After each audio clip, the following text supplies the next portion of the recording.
আসসালামু আলাইকুম দর্শক, আমি আপনাদের সামনে আজকে খুবই গুরুত্বপূর্ণ একটি বিষয় নিয়ে এসেছি। বাংলাদেশে কোটা আন্দোলন, যে আন্দোলনটা হয়েছে সেই আন্দোলনে বিষয়বস্তু নিয়ে কলকাতার কিছু নিউজ চ্যানেল বাংলাদেশ এবং ভারতের মধ্যে বড় ধরনের এক সংঘর্ষ এবং মুসলিম এবং হিন্দু সম্প্রদায়ের মধ্যে বড় ধরনের এক গ্যাঞ্জাম সৃষ্টি করার জন্য তারা কিছু অপপ্রচার চালাচ্ছে। দয়া করে আপনারা সবাই সতর্ক থাকবেন এই ধরনের অপপ্রচার থেকে। ভারতের কিছু চ্যানেল যেমন আর বাংলা নিউজ একটি চ্যানেল আছে, এটাতে মারাত্মকভাবে কিছু অপপ্রচার চালাচ্ছে। চলুন আমরা সেই ভিডিওগুলি একটু দেখি।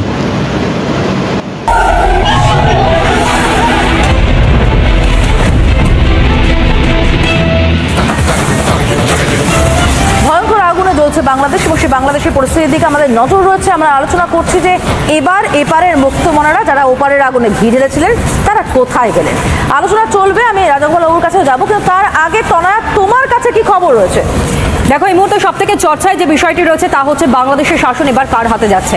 গতকাল দেখলাম শেখ হাসিনার পদত্যাগ, এবং সেই পদত্যাগের পর এই প্রশ্নই ঘুরছিল যে তাহলে সেখানে কি সেনা শাসন জারি হবে নাকি অন্য কাউকে প্রধানমন্ত্রী হিসাবে দেখতে চলেছে এই মুহূর্তে বাংলাদেশের মানুষ।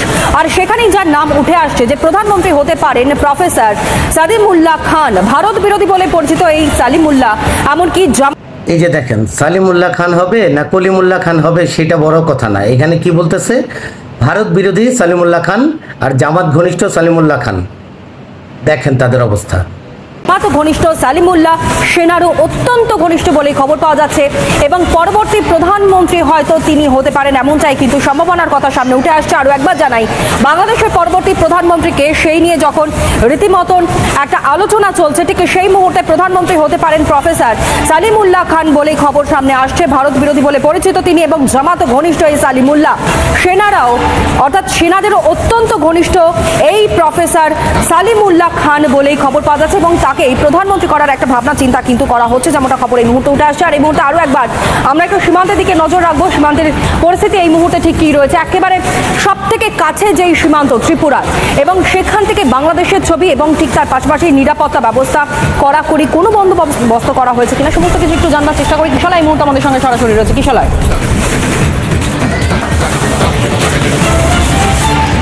একেবারে এই মুহূর্তে দাঁড়িয়ে আছি আখাউড়া বর্ডারে, এবং আমার ঠিক পিছনে এই যে গেট দেখতে পাচ্ছ তনয়া সমাধিতা, এই গেট বন্ধ করে দেওয়া হয়েছে। এই আখাউড়া বর্ডারের গেট, যে গেট আমি টাচ করছি, এই পারে ভারত, ওই পারে বাংলাদেশ। বাংলাদেশের ফ্ল্যাগও এখান থেকে দেখা যাচ্ছে, এবং বাংলাদেশের কিছু ফোর্স দাঁড়িয়ে রয়েছে ওপারে, সেটাও এখান থেকে কিন্তু খানিকটা স্পষ্ট হচ্ছে। অর্থাৎ দেশের গেটের এই পারে ভারত, ওই পারে বাংলাদেশ, এবং তারই সঙ্গে সঙ্গে এই মধ্যিখানের নোম্যান্স ল্যান্ডে কিন্তু বিএসএফ এর জওয়ানরা কড়াভাবে পাহারা দিচ্ছেন। বাংলাদেশ ওই পারে সেই জায়গাটা পুরো দেখাচ্ছে আমার ভিডিও জার্নালিস্ট অমিত শেঠ, এবং সেখানে বর্ডারের কিছু ফোর্স রয়েছে বাংলাদেশের। আর এই পারে আমি এরপর কথাও বলবো স্থানীয়দের সঙ্গে, এই পারে বিএসএফ এর জওয়ানরা রয়েছেন, তারা কড়া নজরদারি করছেন, কড়াভাবে নজর রাখছেন যাতে কোনোভাবে ইল্লিগাল কোনো অনুপ্রবেশ না হয়। একটু আগে আমরা দেখছিলাম যে বাংলাদেশের কয়েকজন নাগরিক এসে ক্রস করার চেষ্টা করছিলেন, তারা কথা বলছিলেন। আমরা স্থানীয়দের সঙ্গে কথা বলবো কি পরিস্থিতি, অন্যদিন কি পরিস্থিতি থাকে। আমরা দেখছি গোটা পরিস্থিতি থমথমে রয়েছে। রিপাবলিক বাংলার তরফ থেকে আমরা এই মুহূর্তে লাইভ রয়েছে, আমি স্থানীয়দের সঙ্গে কথা বলবো। এখানটা দেখছি পুরো ফাঁকা। অন্যদিন কি পরিস্থিতি থাকে, আজকে কি পরিস্থিতি? ওই পারে হিংসা হচ্ছে, আপনারা একদম বর্ডার থেকে কয়েক মিটার দূরে। এই যে দেখেন আবার কি বললো, ওপারে হিংসা হচ্ছে। ভাই কিসের হিংসা হচ্ছে ওপারে? আর ওখানে মন্দিরের উপর আক্রমণ হচ্ছে শোনা যাচ্ছে, আপনারা কিছু শুনতে পাচ্ছেন একদম কাছেই? না, আমি মন্দিরের সম্বন্ধে আমি এটা বলবো না, এখনো আমি মন্দিরের সম্বন্ধে এখনো পাইনি। হ্যাঁ, দেখেন এখানে আবার বলতেছে মন্দিরের উপরে নাকি আক্রমণ হচ্ছে।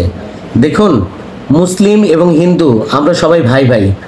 এখানে এই ধরনের অপপ্রচার করে দুই সম্প্রদায়ের মধ্যে সংঘর্ষের সৃষ্টি করাটা আসলে একদমই উচিত না। এখন শোনা যায় থেকে যারা ক্রস করছে তারা ভয় ভয় আছে। হ্যাঁ, যারা এই পার থেকে ভয়ে ভয়ে যাচ্ছে, ভয়ে ভয়ে আছে। হ্যাঁ, প্যাসেঞ্জার বাকিদের সঙ্গে কথা বলবো। এই মুহূর্তে আরো রয়েছেন বেশ কয়েকজন আমার সাথে স্থানীয়। এই মুহূর্তে ওপার থেকে কি খবর পাচ্ছেন? ওখানে সংখ্যালঘু যারা রয়েছেন মন্দিরে হামলা হচ্ছে এমনটাও খবর পাওয়া যাচ্ছে, আবার এপার থেকে যারা ক্রস হচ্ছেন তারাও ভয় পাচ্ছেন, এবং জায়গাটাও অনেক ফাঁকা দেখতে পাচ্ছেন। ওপারে হিংসা হচ্ছে এটা জানি, কিন্তু হিন্দুদের উপর হিংসা হচ্ছে কিনা সেটা বোঝা যাচ্ছে না। আমরা মোবাইলে দেখছি যে একটা হিংসা হচ্ছে, মানে এটাই ঠিক না, আমরা তো নিজের চোখে দেখছি না। হ্যাঁ, এখন এখানে দেখেন এই সাংবাদিক বারবার হিন্দুদের উপরে হিংসা হচ্ছে এই কথাটা বারবার বলে বলে ঝামেলার সৃষ্টি করার চেষ্টা করছে।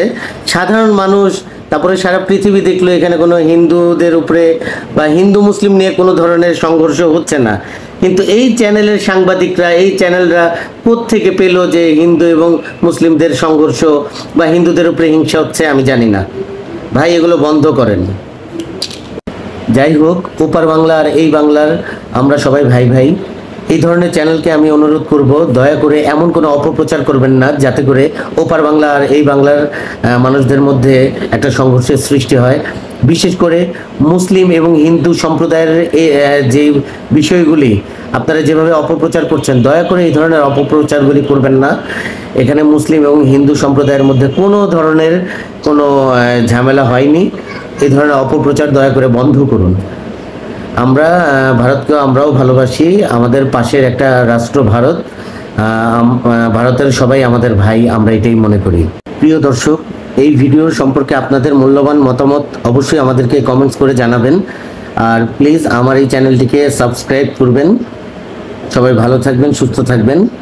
আসসালামু আলাইকুম।